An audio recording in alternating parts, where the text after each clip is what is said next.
नमस्कार, स्वागत है आपका। आज बड़ी खबर है, आपको बता दें। एक खबर ऐसी जिसने जो जाम लगा हुआ था कांग्रेस में, उस जाम को खोल दिया। और यह जाम था एक संकट का कि आखिर किसको जीत मिलेगी, किसको हार मिलेगी। अहमद पटेल जीत जाते हैं, लेकिन एक जाम अभी मुंबई में लगा है। इस वक्त की बड़ी खबर आपको बता दें, मुंबई में आज करीब 1 लाख लोग, ये कोई छोटा आंकड़ा नहीं है, 1 लाख लोग सड़कों पर होंगे। मामला क्या है? मामला आपको बता दें, ये किस तरीके से मराठा समाज में सरकारी नौकरियों और शिक्षा में 16% आरक्षण को लेकर आज ये रैली की जा रही है मुंबई में। शुरुआत करते हैं इस वक्त की ये 3 बड़ी खबरों के साथ। सियासी चक्रव्यूह को भेदते हुए अहमद पटेल ने बीजेपी को शैम के शाह को मात दे दी है। जीत गए हैं राज्यसभा चुनाव। मराठा आंदोलन की वजह से मुंबई कर परेशान हो गए हैं।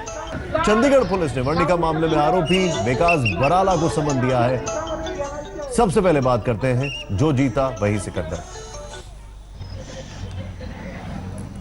सबसे पहले बात करते हैं जो जीता वही सिकंदर। किस तरीके से करीब 7-8 घंटे का हाई वोल्टेज ड्रामा चला और उसके बाद जीत गए अहमद पटेल। हमारे साथ यहां पर हमारे खास मेहमान मौजूद हैं। डॉक्टर शंबित पात्रा इस वक्त हमारे साथ हैं, नदीम जावेद साहब हैं, आलोक मेहता जी हमारे साथ हैं। डॉक्टर पात्रा, आपसे पहले शहनवाज हुसैन जी बैठे हुए थे, उनसे कई सवाल पूछे, तो अब मैं रेपिटेटिव ना होते हुए यह जानना चाहूंगा, एक सीट पर आप जो हारे हैं, मैं ये नहीं कहूंगा कि आप हारे हैं क्योंकि उसको शहनवाज जी बार बार नहीं मान रहे थे, मैं भी चलिए मानता हूं कि आप जीते हैं, मेजॉरिटी आपके साथ है, 3 में से 2 आपके पास है। एक सीट पे जो आप हारे हैं, इस हार में क्या सीखने को मिला? देखिए निशान जी, पहली बात जो सीखना चाहिए वो यह सीखना चाहिए कि आधे वोट का पूरा सच क्या है। आधे वोट का पूरा सच यही कहता है कि आज कांग्रेस कहीं ना कहीं आधी हो गई है।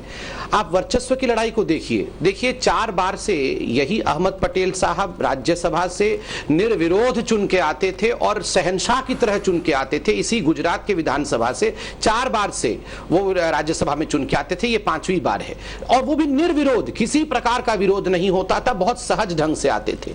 इस बार पूरा सच क्या है? इस बार पूरा सच है कि 57 विधायक कट कर 44 रह गए हैं। एक सांसद के चुनाव के लिए 14 विधायक गंवाए हैं कांग्रेस ने। एक सांसद के निर्वाचन के लिए 44 विधायकों को लेकर बेंगलुरु में जिस प्रकार कैद रखा गया, जबकि गुजरात में फ्लड की परिस्थिति थी, बाढ़ की स्थिति से जूझ रही थी गुजरात, उससे जो परसेप्शन गया और जो नुकसान कांग्रेस का हुआ उसकी भरपाई कभी नहीं हो सकती है। पूरा सच यह है कि कांग्रेस इतनी घबराई इस पूरे प्रक्रिया के दौरान कि आज से 5 दिन पहले एक प्रेस कॉन्फ्रेंस करके कांग्रेस ने घोषित किया कि इसको अहमद पटेल के निजी चुनावी आयोग के चुनावी लड़ाई के और रण के रूप में देखा जाए। इसको किसी भी प्रकार से सोनिया गांधी और सोनिया गांधी के राजनीतिक सचिव के युद्ध के रूप में ना देखा जाए। तो आप बताइए, जीत किसकी और हार किसका? नाक रगड़ रगड़ के अगर एक सीट, वह भी कांग्रेस के बरगद के पेड़ को मिलता है, ये कोई साधारण नेता नहीं है, कांग्रेस के पितामह को अगर नाक रगड़ कर एक सीट की जीत आधी सीट से होती है, तो आप बताइए ये जीत किसकी, यह फतह किसकी और यह हार किसका है? मैं इस बात की तारीफ करता हूं कि आपको बाउंसर भी मारे तो भी आप हुक शॉट मार देते हैं उसमें, लेकिन फिर भी मुझे एक चीज बताइए, आप समझना चाहूंगा मैं आपसे डॉक्टर पात्रा, आप हारे हैं, एक सीट पे हारे हैं, तो आप वाकई में इसमें आपके लिए कुछ भी सीखने के लिए नहीं है? सब कुछ कांग्रेस को सीखना है इस हार में भी? नहीं, देखिए अगर मैं कहूंगा जीवन में कुछ भी सीखने को नहीं होता है तो वह अहंकारप्रद होगा, जो कि जनता को पसंद नहीं है।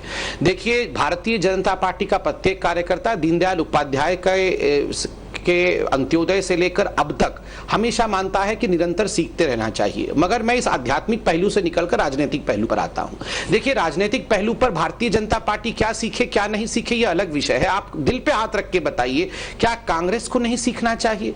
जिस प्रकार से आधे वोट के जश्न को वो मना रहे हैं, क्यों मना रहे हैं?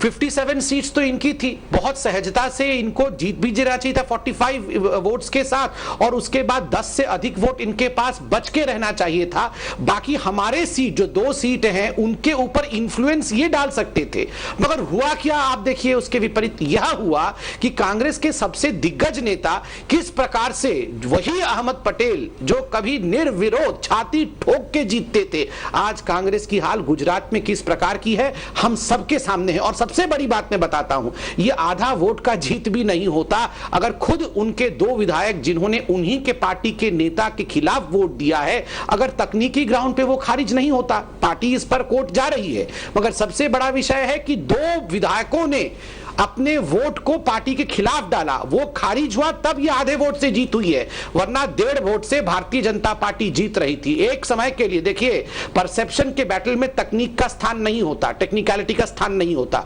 मैं थोड़े समय के लिए टेक्निकलिटी को अलग कर रहा हूं। सर एक चीज और है, एक बड़ा अच्छा सवाल आया, एक बड़ा अच्छा, डॉक्टर पात्रा एक बात है, पिछले 4 बार से निर्विरोध जीत रहे थे, तो कोई कैंडिडेट क्यों नहीं उतारते थे? नहीं, देखिए मैंने कहा ना, पार्टी की रणनीति समय समय से बदलते रहती है।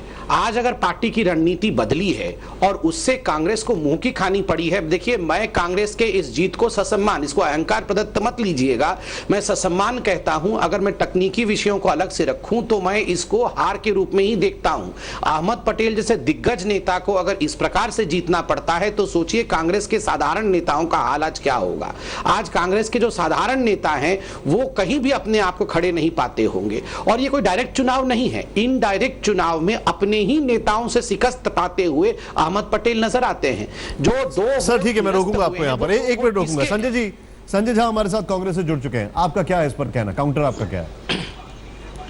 देखिए, मैं संबित पात्रा जी का बहुत लंबा चौड़ा प्रवचन और भाषण सुन रहा था, हास्यवत है। अच्छा, अब ये देख लीजिए आप कि अहमद पटेल जी का जीत इस बात का मिसाल है कि भारत में गुंडागर्दी, लोगों को खरीदने का अनैतिक, ये भी सुधर सकता और भ्रष्ट राजनीति का यह हाल हुआ है। अंत में सच्चाई क्या है? ये बाढ़ पीड़ित लोगों के बारे में ये सहानुभूति दिखा रहे हैं, ये घड़ियाल के आंसू भारतीय जनता पार्टी से। ये देख लीजिए कि आज 225 से 230 लोगों की मृत्यु हुई है और भारतीय जनता पार्टी का राज्य सरकार है वहां पे, और वो क्या कर रहे हैं? वो 25-30 करोड़ रुपए खर्च कर रहे हैं कि कांग्रेस पार्टी के विधायकों को कैसे खरीदा जाए ताकि अंत में अहमद पटेल जी को हराया जाए। यही इनका लक्ष्य है। यदि आज मैं आपको सच बोल रहा हूं, यदि कांग्रेस पार्टी, ये हालत, इतने नकारात्मक हालत गुजरात में हो गए कि कांग्रेस पार्टी को 44 विधायक को बेंगलोर भेजना पड़ा। ये कोई पिकनिक नहीं था, ये कोई छुट्टी नहीं था, वो कोई मौज बनाने नहीं गए थे। तो आप ये सोच लीजिए कि भारत के प्रजातंत्र को ऐसे नरेंद्र मोदी और अमित शाह, मैं इस बात पर हमेशा वापस आऊंगा। देखिए, ये भारतीय जनता पार्टी कोई राजनीतिक दल नहीं है, उसका मृत्यु हो चुका है। भारतीय जनता पार्टी है ही नहीं, मृत्यु हो गया। ये पार्टी में 2 शख्स है, ये पार्टी में से 2 शख्स है, मृत्यु करा अमित शाह। अरे काहे आप बौखला रहे? सुनिए, आपको तो मैंने नहीं टोका था। ना बोलिए, मैं जानता हूं बहुत सारे पटाखे रखे हुए हैं 2013 से, निकाल के फोड़िए उनको, मैं कहां रोक रहा हूं? पटाखे फोड़िए, जो लड्डू रखे हुए थे 2014 से फ्रिज में, निकाल के खाइए, मुझे कोई परेशानी नहीं है। आप चिल्लाइएगा, हम भी चिल्ला देंगे। आप तो चिल्ला ही सकते हैं, गुंडागर्दी खत्म हो गई, आप क्यों चिल्लाना चाहते हैं साहब? आप तो बोल रहे थे गुंडागर्दी खत्म हो गई, फिर क्यों चिल्लाएंगे साहब? ऐसा मत करिए पात्रा जी, आपके पास आवाज है। डॉक्टर साहब, हम भी मरीज नहीं है, हमारे पास भी आवाज है। चुप कर देंगे आपको? नहीं, मरीज तो कोई नहीं, पर ये बता दीजिए, जीत के जश्न में राहुल गांधी छुट्टी मनाने कब जा रहे हैं? यहाँ पर गुंडागर्दी मत दिखाइए। कब जा रहे हैं राहुल गांधी जी छुट्टी मनाने? इतनी बड़ी जीत हो गई आधे वोट से, ये तो बता दीजिए कृपया करके। गुंडागर्दी मत दिखाइए, मैं आपको चुप करके रखूंगा। छुट्टी मनाने कब जा रहे हैं राहुल गांधी? आज शाम को। आपकी बदमाशी और बेईमानी का मैं खुलासा करके रखूंगा। नहीं, आपके सामने तो मैं चिल्ला नहीं सकता हूं संजय जी। आपने तो संजय जी आपको और शमित जी आपको, मैं 1 मिनट रोकूंगा दोनों को, आप दोनों को 1 मिनट रोकूंगा सर। मेरा आपसे विनम्र अनुरोध है, आप 1 मिनट सर, आप दोनों आप इनको रोकिए, क्योंकि मैंने अभी तक खत्म नहीं किया। संजय जी 1 सेकंड, मैं आपको, मेरा विनम्र अनुरोध है, मैं आपको वापस आ रहा हूं आपके बाद, मैं आपको थोड़ा सा रोकूंगा। गोपी, मेरा ये सवाल मैं सुबह से आलोक जी से पूछा हूं, अभी आलोक जी से फिर मेरे को एक चीज जो अभी बहस हुई है इस पे एक आकलन लेना है, लेकिन मुझे एक चीज समझाएं गोपी, एक पार्टी के एमएलए बाढ़ हो, रक्षाबंधन हो, वो घेराबंदी में थे, उनको जनता से मतलब नहीं है, उनको बहनों से मतलब नहीं है, एक नेता से मतलब है। दूसरी पार्टी के एमएलए या दूसरी पार्टी की बात की जाए, वो हर जगह शीर्ष पर है। उसके बावजूद भी बस एक सीट के लिए इतनी मारामारी, इतना सब कुछ, इतनी सारी चीजें जनता के बीच में क्या मैसेज दिया है दोनों ने? जी बिल्कुल, मैं आपको बता दूं कि जिस तरीके से ये कल लड़ाई चल रही थी, मैं पूरा दिन वहां पे थी, पोलिंग स्टेशन पे थी वहां पे, और पूरा माहौल जो जिस तरीके का बना हुआ था निशांत, वहां पे जिस तरीके से अमित शाह आ रहे थे, बिल्कुल एक माइंड गेम वहां पे चल रहा था। जिस तरीके से अमित शाह आ रहे थे, जा रहे थे, उनके फोन चल रहे थे, उनकी जो बॉडी लैंग्वेज थी वो बहुत कुछ कहती थी। इसके अलावा अगर हम बात करें कांग्रेस की, तो जिस तरीके से शक्ति सिंह गोहिल वहां पे अड़े हुए थे अपनी बात को लेकर, कहीं ना कहीं हम कह सकते हैं कि दोनों ही पार्टी एक गेम जहां माइंड गेम खेल रही थी, तो दूसरी जो पार्टी है वो अपनी डेयरिंग को दिखा रही थी वहां पे कि हम लोग कर सकते हैं। हालांकि गुजरात के अंदर इन दोनों के बीच में सबसे जो बुरे हालात अभी बने हुए हैं वो कांग्रेस के को छोड़ चुके नेता शंकर सिंह वाघेला के बने हुए हैं। क्योंकि शंकर सिंह वाघेला वहां पे पहुंचे थे, उन्होंने कहा था कि अहमद भाई जीतने वाले नहीं है, इसलिए मैंने वोट डाला है बीजेपी को। उनके जो विधायक है, अब उनका क्या बीजेपी इसका जवाब देगी? जिस तरीके से बलवंत सिंह राजपूत हारे हैं कल, क्या उस पर बीजेपी अब क्या करेगी? क्योंकि बलवंत सिंह राजपूत पिछले 30 सालों से कांग्रेस के साथ जुड़े हुए थे, पहली बार उन्होंने बीजेपी का हाथ थामा था। हाथ थामने के साथ ही 2 घंटे के भीतर ही उन्हें बीजेपी का टिकट दे दिया गया। एक सेकंड, मैं आपको 1 मिनट रुकूंगा। आलोक जी, क्या होगा शंकर सिंह वाघेला का? ना इस पाले में ना उस पाले में, बीच में नेट पे खड़े हुए हैं। देखिए, यही इस तरह के जो लोग हैं उनके लिए आगे यही मुश्किल होने वाली है। गुजरात में उन्होंने सपना देखा था वो फिर से राज करेंगे, लेकिन एक तो वो बहुत वैसे वरिष्ठ नेता हैं, और माना जाना चाहिए कि देखिए, एक उम्र के बाद जैसे मार्गदर्शक तो बीजेपी ने बनाए, कांग्रेस में भी प्रक्रिया हो रही है, उनको अब बेटे की जरूर चिंता है कि बेटे को मंत्री बना दे। तो यदि अधिक से अधिक उन्हें कुछ मिलना है तो बेटे के लिए शायद कुछ कर सके, क्योंकि बलवंत जी उनके ही समधी बताया जाता है, उनके रिश्तेदार है। तो ऐसी स्थिति में जो बड़ा गेम्बल उन्होंने किया, ये बीजेपी के लिए एम्ब्रेसिंग हो गया। अब ये हो सकता है कि पुराने हिसाब किताब चुकता करने के लिए एक बार फिर से वो मोदी जी के लिए प्रॉब्लम करना चाहते हो, लेकिन न वो इधर के रहे न उधर के रहे। 2 नावों पर बैठकर जो सवारी करते हैं तो कहीं मझधार में गिरने का खतरा भी होता है। शायद बहुत बहुत शुक्रिया आलोक जी। मैं अपने सारे मेहमानों के पास वापस आ रहा हूं एक छोटे से ब्रेक के बाद। शमित जी, मैं आपके पास भी आ रहा हूं। ब्रेक के बाद आपका एक बार फिर स्वागत है। हमारे साथ संजय झा मौजूद हैं, कांग्रेस के नेता हैं। शमित पात्रा हमारे साथ मौजूद है, बीजेपी के नेता हैं। संजय जी, मैं आपसे जानना चाहूंगा, ये सारा मामला, ये सारी चीज सिर्फ इसलिए क्योंकि अहमद पटेल खड़े थे। पासिंग रेफरेंस में डॉक्टर पात्रा ने बात की, राहुल गांधी की। कल उनका कोई ट्वीट नहीं, कुछ नहीं, कहां थे वो कुछ पता नहीं। राहुल गांधी से मिलने के लिए हमें अच्छी तरीके से पता है, नॉर्थ ईस्ट के विश्वास साहब कब तक बोलते रहे, उत्तराखंड के कितने नेता बोलते रहे कि हमें उनसे मिलना है, लेकिन टाइम नहीं मिलता था और वो पार्टी छोड़ के गए। ये उनके बाद के बयान है, हमने जो सुना है वो आपको बता रहे हैं। लेकिन जब बात आ गई अहमद पटेल की, तो पार्टी ने पूरी ताकत झोंक दी, सब कुछ घेराबंदी कर दी। क्या आपको लगता नहीं है कि एक व्यक्ति विशेष को लेकर यह फाइट ज्यादा थी, बनस्पत इसके कि ये पार्टी को लेकर हो? और अगर पार्टी यही स्पिरिट और जगह दिखाती अपनी अलग अलग इकाइयों में, तो शायद आज कांग्रेस इतनी जगह से स्प्लिट नहीं होती। देखिए, मैं आपके साथ इस पर सहमत नहीं हूं। देखिए, ये एक छोटा चुनाव नहीं था। मैं समझता हूं कि ये एक इनडायरेक्ट एक राज्यसभा सीट के लिए, लेकिन ये इतना अहम और महत्वपूर्ण नतीजा है कि इसका जो, मैं समझता हूं कि इसका जो असर होगा हमारे राजनीति पर, गुजरात में और भारत भर पर, बहुत बड़ा होगा। क्योंकि भारत के आवाम ने देखा है, कल मैंने कितने लोगों से बात की, मुझे कितने लोगों का फोन आया, मुझे आश्चर्य हुआ कि भारत के कितने लोग कल टेलीविजन पर देख रहे थे किस तरीके से एक भ्रष्ट बेईमानी राजनीति का एक मिसाल दुनिया के सामने पेश हुआ था। यहाँ पर देखिए, हार जो कल हुआ है वो भारत के प्रधानमंत्री नरेंद्र मोदी और भारतीय जनता पार्टी के अध्यक्ष अमित शाह की, जो मैं समझता हूं कि एक तानाशाही, एक पैसों का, देखिए भारतीय जनता पार्टी का जो हम कहते हैं चाल, चरित्र और चेहरा, एक तरीके से पूरे उसका खुलासा हो चुका है। ये नौबत नहीं आता। आप जानते हैं कि हमारे विधायक बहुत थे, भारतीय जनता पार्टी ने कोशिश की, जो आपको याद होगा कि अरुणाचल प्रदेश में उन्होंने किया, बिहार में कैसे हुआ तो कुछ ही दिन पहले हुए हैं, गोवा और मणिपुर में कैसे उन्होंने राज्य बनाया।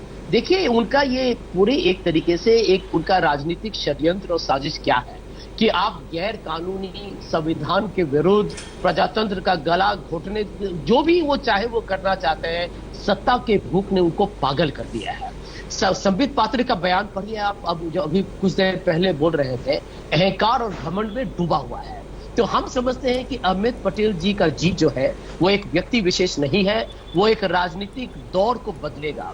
यहाँ पर कांग्रेस पार्टी, मैं जानता हूं, आपने सुना होगा, मैं जानता हूं, एक ये चुनाव को लेके हौसला अफजाई बढ़ी है और एक निश्चय, एक हमने निर्णय लिया है कि चाहे कुछ भी हो जाए, हम नरेंद्र मोदी और अमित शाह की राजनीति, भारतीय जनता पार्टी की आपका रिएक्शन इस पर? कानूनी राजनीति को हरा कर रखेंगे। जी, मैं 2019 में गुजरात में उनको हरा के रखेंगे। हो गया हो ये तो मैं देश बोल को लूं। बचाना है। डॉक्टर पात्रा बताएं। चुनाव जीतना एक मिनट संजय जी, आपने बोला है उसके काउंटर रिएक्शन, डॉक्टर पात्रा बताएं। देखिए, पहली बात है, अभी संजय जी ने कहा कि ये कोई अहमद पटेल का व्यक्तिगत चुनाव नहीं था, एक तरह से पूरी पार्टी का चुनाव था। तो आप इसी से जान लीजिए कि आज कांग्रेस पार्टी कहां खड़ी है। पूरे पार्टी के चुनाव में पार्टी आधे वोट से जीत रही है, वह भी अपने ही विधायकों के अगर 2 वोट को निरस्त नहीं करती तो आज पार्टी 1.5 वोट से कांग्रेस हार चुकी होती। वही कांग्रेस गुजरात में, जिसके पास 57 अपने विधायक है, वह आधे वोट से जीतने के लिए मचल रही है, नाक रगड़ के जीत रही है, और उसके बाद यह कह रही है कि यहां पर खरीद बिक्री हो रही थी। मैं यह पूछना चाहता हूं कांग्रेस से, क्या आपके विधायक बिकाऊ हैं? क्या आपके विधायक मंडी पे बैठे हुए थे जब कोई भी आके उन्हें खरीद लेता है? आप नहीं, सुन लीजिए, आप लोग बिकाऊ हैं क्या कि कोई भी आता है आपको खरीद लेता है? इतने बिकाऊ हैं क्या आप लोग? इसका जवाब दीजिए, क्या बिकाऊ हैं या नहीं। और सबसे बड़ी बात है, चंद दिनों पहले तो खुद सोनिया जी के ऑफिस ने प्रेस कॉन्फ्रेंस करके कहा था कि इसको सोनिया गांधी जी से जोड़ के मत देखिए, ये अहमद पटेल का व्यक्तिगत चुनाव है। तो आज इस प्रकार से कहना कि ये पूरी पार्टी का, देखिए राष्ट्रपति का चुनाव हुआ, मुंह से खाना पड़ा, इनके खुद के लोगों ने क्रॉस वोटिंग किया।